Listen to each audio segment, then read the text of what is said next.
Let it be a Nick and Jane, and let it be a Mr. Smith, a banker of Nick and Jane. They both keep their money in his bank. That's why we use the title Mr. Smith with respect. Nick really wants to buy, well, let's say Jane's bicycle, but he has no money.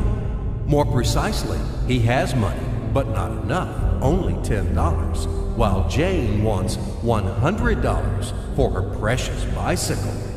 That's a problem. What should Nick do? Well, this bicycle is so desirable. He gives Jane his $10 as a deposit and asks plaintively not to sell the bike to anyone. He says that he will bring the rest of the money soon.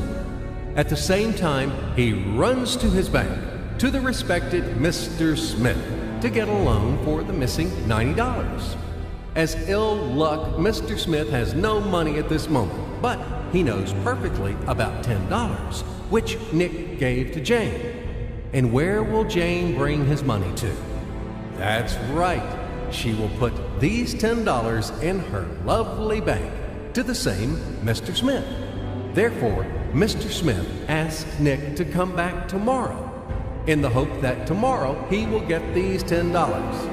And everything happens this way. The next day, Jane brings $10 to the bank. The bank provides Nick these $10 on credit. Nick immediately gives them to Jane. She again puts them in a bank. The bank again provides Nick these $10 on credit, etc. As long as Nick the fool will gather enough money for the bicycle. Don't you get confused yet? Be patient, I told you. These demons have been trying to confuse you during 1,000 years. These damn economists and financiers. But anyway, we will figure everything out. So what do we have in the end? Nick finally got the bike from Jane. Wow! But at the same time, Nick owes $90 to the bank, Mr. Smith, and the bank, in its turn, owes $100 to Jane. In other words, those $10, which existed initially, have magically turned into $200, $190 of debts plus real $10.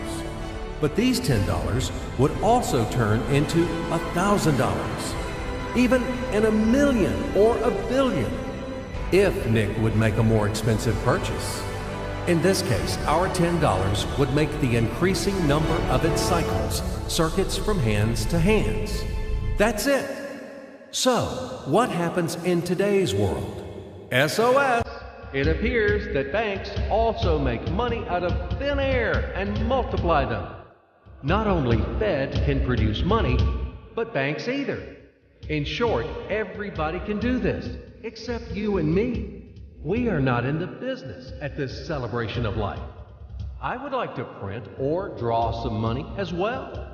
In fact, these banks multiply money without any control. And we're still wondering why the banker lives better. What are naive fools are we? Now it is clear why. The one who produces the money, of course, lives better. But this is not enough. From this moment, poor Nick will never be able to repay his debts owed to the bank, no matter how hard he would work.